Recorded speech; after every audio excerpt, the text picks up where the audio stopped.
Hello everyone, welcome to achiever point. Last class हम लोगों ने structure of male reproductive organs और structure of female reproductive organs देखे थे।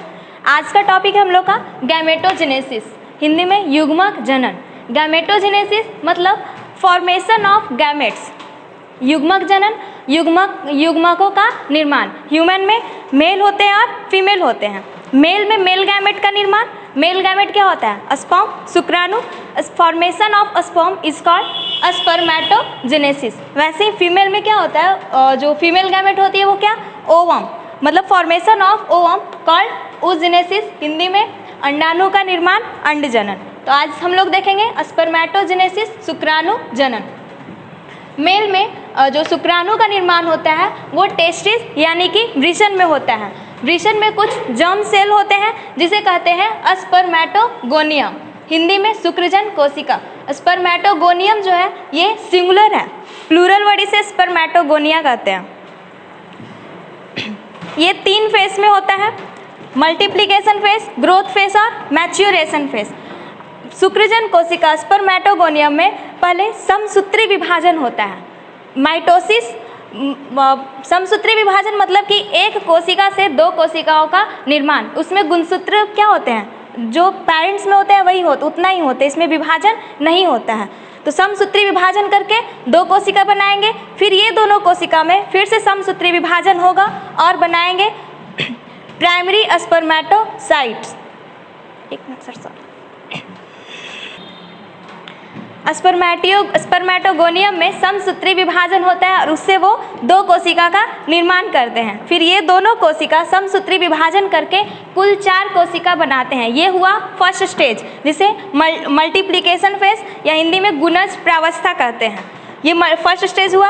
अब इन 4 जो हुए शुक्रजन कोशिका या स्पर्मेटोगोनिया, ये अब वृद्धि करेगा, आकार में वृद्धि करेगा। वो कैसे? न्यूट्रिशन प्राप्त करेगा, पोषण प्राप्त करेगा और आकार में वृद्धि हो जाएगा। अब ये हो गया प्राइमरी स्पर्मेटोसाइट, जिसे हिंदी में कहते हैं प्राथमिक शुक्रजन कोशिका। प्राथमिक शुक्रजन कोशिका में मियोसिस फर्स्ट होता है, हिंदी में अर्धसूत्री विभाजन फर्स्ट। अर्धसूत्री विभाजन मतलब ये 2 स्टेप में कंप्लीट करते हैं, जिनमें अगुणित होता है। जो कोशिका जो होंगे वो अगुणित होगा, क्रोमोसोम की संख्या क्या होगी? आधी होगी, इंग्लिश में हैप्लॉइड। मियोसिस फर्स्ट करके बनाती है सेकेंडरी स्पर्मेटोसाइट, द्वितीयक शुक्रजन कोशिका। फिर द्वितीयक शुक्रजन कोशिका अर्धसूत्री विभाजन 2 मियोसिस सेकेंड करके बनाती है शुक्राणु प्रसु। फिर ये शुक्राणु प्रसु डेवलप करके 4 हैप्लॉइड स्पर्म बनाते हैं। कितने फेज? 3 फेज। कौन कौन? मल्टीप्लिकेशन फेज, ग्रोथ फेज और मैच्योरेशन फेज। मल्टीप्लिकेशन फेज में क्या हुआ? एक सेल से कितने? 4 सेल्स बने डिवीजन करके, तो ये क्या हो गया? Multiplication phase. ग्रोथ फेज में जो स्पर्मेटोगोनिया था वो आकार में वृद्धि किया और निर्माण किया प्राथमिक शुक्रजन कोशिका का। फिर एट लास्ट जो मैच्योरेशन फेज आया, परिपक्व प्रावस्था, उस फेज में क्या हुआ? ये 2 बार अर्धसूत्री विभाजन करती है और उनसे कुल 4 शुक्राणु प्रसु, 4 स्पर्मेटिड्स का निर्माण करती है। फिर यही शुक्राणु प्रसु डेवलप करके 4 स्पर्म्स जो हैप्लॉइड होंगे, अगुणित होंगे, 4 स्पर्म्स का निर्माण करते हैं। अब देखते हैं स्पर्म्स का स्ट्रक्चर। स्पर्म जो होते हैं उसके 3 भागों में बांटते हैं, हेड, मिडिल पीस और टेल। शीर्ष, मध्य भाग और पूंछ। शीर्ष पे जो होता है न्यूक्लियस होता है, न्यूक्लियस में ही जेनेटिक मटेरियल होते हैं। और जो इसका जो हेड होता है इसमें एक एक्रोसोम होता है। एक्रोसोम जो गोल्जी बॉडी से मिलकर बना होता है, और गोल्जी बॉडी का कार्य क्या है? वो कई प्रकार के एंजाइम्स सीक्रेट करते हैं और वही जो एंजाइम्स होता है वो एक से फ्यूजन में उसकी हेल्प करता है। जो सेकेंड पार्ट हो गया, ये जो होता है उसमें माइटोकॉन्ड्रिया होते हैं। और थर्ड पार्ट में पूछ, ये जो टेल होता है, जब ये वजाइना में यूट्रस पे पहुंचते हैं, वहाँ से वो फैलोपियन नलिका में निषेचन की क्रिया होती है। जब वो वहाँ पे पहुँचती है तब उसे जो मूवमेंट मिलता है उसका एनर्जी यही माइटोकॉन्ड्रिया से मिलता है। माइटोकॉन्ड्रिया जो एनर्जी उत्पन्न करती है एटीपी के फॉर्म में, फिर वही एनर्जी इस टेल से मिलता है, फिर वो स्विम करके फैलोपियन ट्यूब तक पहुँचते हैं। तो आज का ये हो गया स्पर्मेटोजेनेसिस, शुक्राणु जनन। अभी हम लोग देखें शुक्राणु का किस तरह से निर्माण हुआ। अगला देखेंगे कि अंडाणु का किस तरह से निर्माण होता है, ओवम का oogenesis।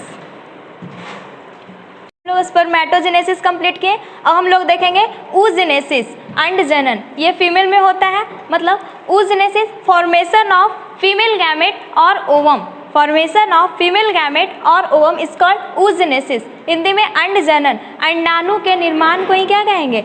अंड जनन। ये अंड जनन का निर्माण किस में होता है? ओवरीज में, जिसे हिंदी में अंडाशय कहते हैं। ओवरीज में वो जर्म सेल होते हैं, वही जर्म सेल को क्या कहते हैं? अंड जननी या ऊगोनियम। ऊगोनियम इसका सिंगुलर है और प्लूरल होता है ऊगोनिया। अब ऊगोनियम में समसूत्री विभाजन होकर दो कोशिका बनाएगी, फिर वही दो कोशिका समसूत्री विभाजन करके 4 द्विगुणित ऊगोनिया का निर्माण करेगी। ये डिप्लॉयड ही होता है। ये हो गया फर्स्ट फेज, मल्टीप्लिकेशन फेज। अब सेकेंड फेज होता है ग्रोथ फेज। उसमें क्या होता है कि ये जो 4 जो डिप्लॉयड ऊगोनिया है, फिगर में हम सिर्फ एक का ही दिखा रहे हैं, बट ये चारों में होता है। ये चारों क्या होते हैं? आकार में वृद्धि कर जाते हैं पोषण लेकर, न्यूट्रिएंट्स लेकर, और वो बनाते हैं प्राथमिक अंडक। अब ये क्या कहलाएंगे? प्राथमिक अंडक, प्राइमरी oocyte। प्राइमरी oocyte में मियोसिस फर्स्ट, अर्धसूत्री विभाजन फर्स्ट होता है, और जिसमें से 2 कोशिका का निर्माण करेगी। एक को कहेंगे द्वितीयक अंडक, सेकेंडरी oocyte, और जो दूसरा होगा वो होगा फर्स्ट पोलर बॉडी, हिंदी में प्रथम ध्रुवीय पिंड। फिर से द्वितीयक अंडक में अर्धसूत्री विभाजन होगा, अर्धसूत्री विभाजन सेकंड करके फिर से 2 कोशिका का निर्माण करेगी, एक oocyte और दूसरा क्या कहलाएगा? द्वितीय ध्रुवीय पिंड, सेकंड पोलर बॉडी। फिर यही oocyte डेवलप करके अंडाणु का निर्माण करेगा। तो ये भी कितने फेज में? 3 स्टेप में कंप्लीट किए। मल्टीप्लिकेशन फेज, ग्रोथ फेज और मैच्यूरेशन फेज। मल्टीप्लिकेशन फेज में एक सेल से कुल 4 ऊगोनिया बने, वो भी क्या? डिप्लॉयड थे, समसूत्री विभाजन था। फिर ये जो सेकेंड फेज ग्रोथ फेज में ये ऊगोनिया जो है वृद्धि कर जाते हैं आकार में, जिसे कहेंगे क्या? प्राथमिक अंडक। फिर थर्ड फेज में यही प्राथमिक अंडक 2 बार अर्धसूत्री विभाजन करके ओवम और फिर द्वितीय ध्रुवीय पिंड का निर्माण करते हैं। फिर यही डेवलप होकर ओवम का निर्माण करते हैं। अब हम लोग देखते हैं ओवम का स्ट्रक्चर। ओवम इसका शेप स्फेरिकल होता है, जिसकी डायमीटर 0.2 mm होता है, 0.2 mm। ये जो सबसे बाहरी जो लेयर है उसको कहेंगे कोरोना रेडिएटा। इसके अंदर जोना पेल्यूसिडा, जो ओवम होता है जोना पेल्यूसिडा से घिरा होता है।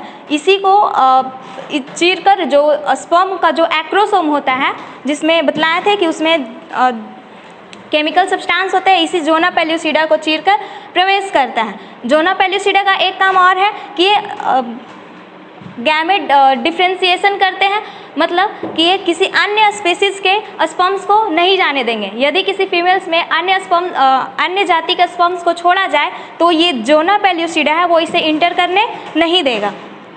ठीक है, तो फिर ये कंप्लीट स्ट्रक्चर हुआ। अगला वीडियो में हम लोग फर्टिलाइजेशन का देखेंगे। इस पार्ट में हम लोग oogenesis और स्पर्मेटोजेनेसिस कंप्लीट किए। फर्स्ट वीडियो में हम लोग स्ट्रक्चर देखे थे मेल और फीमेल रिप्रोडक्टिव ऑर्गन का। सेकंड में गैमेटोजेनेसिस देखें। जो नेक्स्ट पार्ट होगा मेरा उसमें फर्टिलाइजेशन देखेंगे। तब तक बने रहिए हमारे चैनल पे। Thank you.